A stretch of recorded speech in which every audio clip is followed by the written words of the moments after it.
दोस्तों, एक समय मुनि मार्कंडेय समाधि लगाए अपने आश्रम में बैठे थे। इतने में देवाधिदेव भगवान शंकर माता जगजननी पार्वती के साथ नदी पर नाव पर सवार होकर उसी मार्ग से निकले। मुनि को शांत भाव से बैठकर देखा। पार्वती जी भगवान शंकर से बोले, भगवान, ये कोई महातपस्वी मुनि मालूम होते हैं, इन्हें सिद्ध प्रदान कीजिए, क्योंकि सारी तपस्या को सिद्ध करने वाले आप ही हैं। फिर शंकर बोले, हे पार्वती, ये मार्कंडेय मुनि भगवान पुरुषोत्तम के बड़े भक्त हैं, अतः ये तत्द्वारा कोई सिद्ध नहीं चाहते। अधिक क्या कहेंगे, इन्हें मोक्ष की भी परवाह नहीं है। फिर सांसारिक सुखों की बातें क्या है।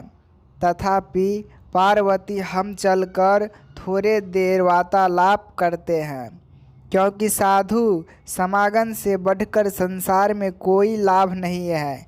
यह कहकर भगवान शंकर मुनि के समीप गए, किंतु मुनि के वृत्तियाँ ब्रह्मा में लीन होने के कारण उनका ब्रह्मज्ञान लुप्त हो गया था।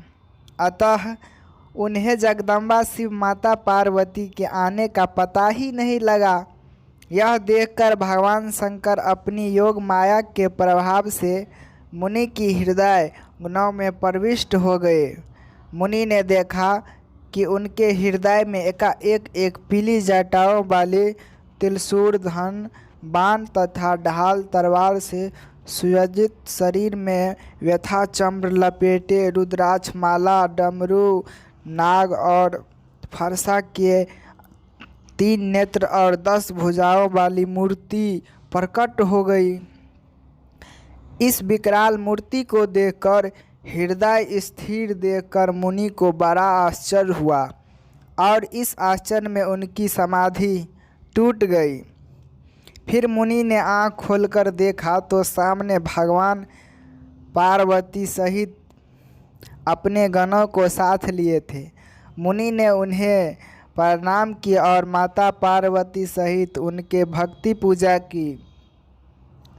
फिर भगवान शंकर भोलेनाथ प्रसन्न होकर मुनि से बोले, हम तुम्हारी भक्त से बहुत प्रसन्न हुआ है, अतः हमसे इच्छा वर मांगो।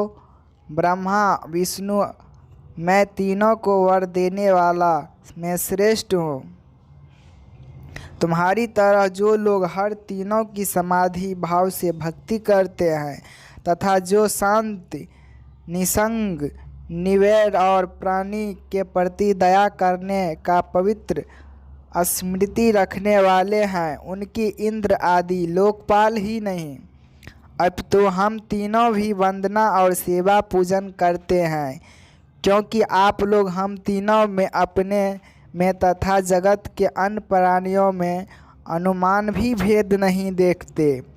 अतएव हम लोग आप जैसे ब्राह्मणों का भजन क्या करते हैं, तीर्थ और देवता को चित्रकाल प्रलय सेवा करने का फल देते हैं, किंतु आप जैसे साधु पुरुष को दर्शन मात्र से ही कृतार्थ कर देते हैं। जो तुम्हारी भांति वृत्त को एकाग्र करके तप, स्वाध्यान और संयम में रखते हैं, उन्हें ब्रह्म को हम सदा नमस्कार क्या करते हैं।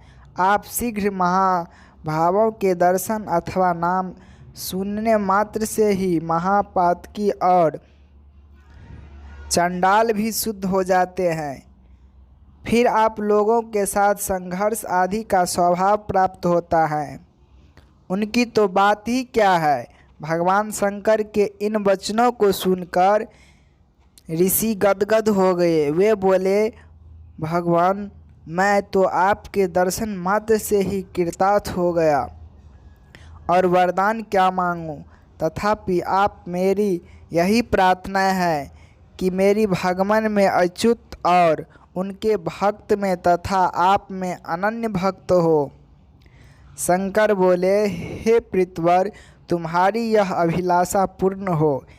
इस कल्प के अंत तक तुम्हारी कीर्ति अटल रहेगी और तुम अजर अमर रहोगे। तुम्हारे तिलकाल विषयक ज्ञान, विज्ञान, वैराग्य और पुराणों का आश्चर्य प्राप्त होगा। यह कहकर भगवान शंकर वहाँ से चले गए। महामुनि मार्कंडेय योग की महान समाप्त तथा भगवान जनार्दन की एकाग्र भक्ति प्राप्त भूगोल में विचरण करने लगे, चिरंजीव के नाम से विख्यात हुए। दोस्तों, यह पुराणों में भी उल्लेखित किया है कि मार्कंडेय के तप से प्रसन्न होकर भगवान भोलेनाथ ने उन्हें पूर्ण रूप यहाँ तक कि जन्म दिया है। दोस्तों, हमें उम्मीद है कि आप सभी को ये कथा ज़रूर